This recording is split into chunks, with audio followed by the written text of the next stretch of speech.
The rise of Netflix and the fall of Blockbuster, a tale of innovation and disruption.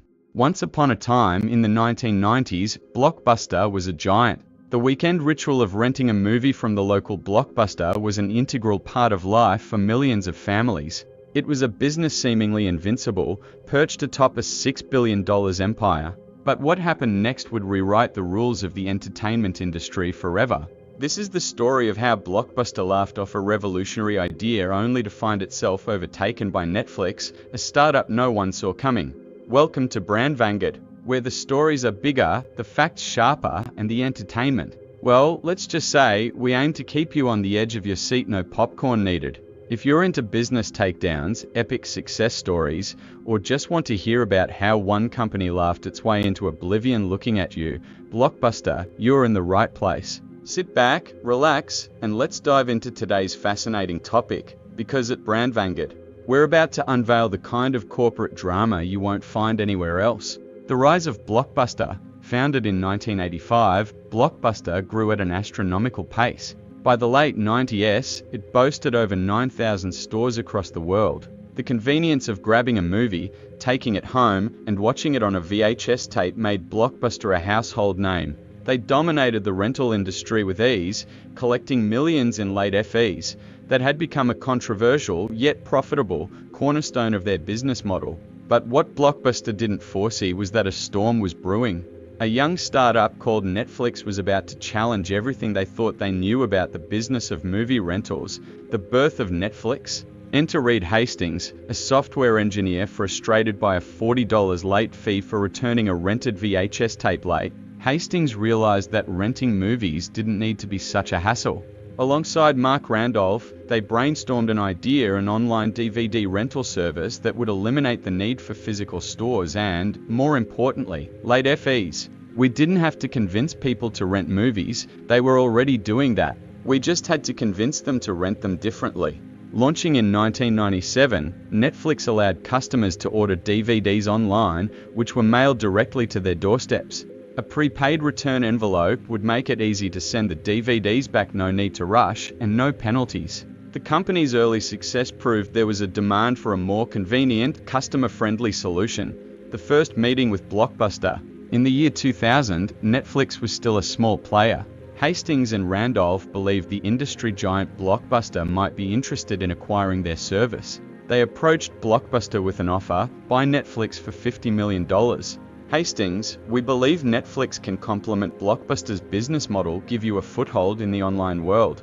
Blockbuster CEO laughs, $50 million for your company? Are you serious? The Blockbuster executives laughed off the idea, failing to recognize the potential of a digital future. What they didn't realize was that Netflix had planted the seeds of disruption. The Netflix model takes off. After being rejected, Netflix doubled down on its business model. They introduced a subscription-based service, allowing customers to pay a monthly fee and rent unlimited DVDs without worrying about late fees. This change sparked a transformation, and by 2003, Netflix had 1 million subscribers. The goal wasn't just to rent DVDs, it was to create an experience where the customer always felt like they were winning. While Netflix was adapting and growing, Blockbuster continued to rely on its traditional store model, convinced that people preferred visiting physical locations. The rise of streaming and Blockbuster's decline. By the late 2000s, Netflix made a game-changing move: streaming.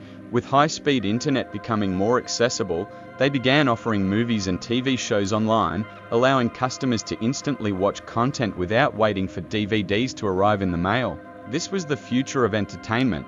2007, Netflix launches its streaming service. 2008, streaming surpasses DVD rentals. 2010, Netflix hits 20 million subscribers. Blockbuster, on the other hand, failed to keep up. In 2004, Blockbuster launched its own DVD by mail service, but it was too late. Customers had already started flocking to Netflix. Blockbuster was bleeding money and closing stores by the thousands. The final nail in the coffin came when Blockbuster attempted to offer its own streaming service, but by then, Netflix had become the household name in digital entertainment. Lessons in innovation and adaptation. The story of Netflix versus Blockbuster is more than just a business rivalry, it's a lesson in innovation. Netflix didn't just disrupt an industry, it revolutionized how people consume entertainment. Blockbuster, meanwhile, teaches us the dangers of complacency. Blockbuster failed because it didn't embrace the future. Netflix succeeded because it always looked forward. Business Insider Reed Hastings and Netflix's story is also about resilience. They faced rejection, financial struggles, and competition, but they persevered by continuously evolving. Today, Netflix is a global entertainment empire, producing its own content and boasting more than 230 million subscribers worldwide. Blockbuster, once a titan, is now a memory except for one final store in Bend, Oregon, which serves as a nostalgic reminder of the past. At the heart of this story is a simple truth: innovation waits for no one. Companies that fail to adapt, fail to survive. Netflix took the leap, and in doing so, it transformed the world of entertainment forever. Thanks for watching, and don't forget to like, subscribe, and share for more deep dives into the biggest stories shaping our world today. This is BrandVanguard signing off. And there you have it, the story of how Netflix not only disrupted an industry, but wiped out an entire giant with just a click of the play button. Blockbuster laughed, but now they're nothing more than a nostalgic memory, while Netflix is streaming to millions around the globe. At BrandVanguard, we bring you these business battles to remind you that no one stays on top forever unless they're ready to innovate. So, what's the next big company that might fall? Stick with us, because we'll be here to cover it. Don't forget to like, subscribe, and drop a comment below.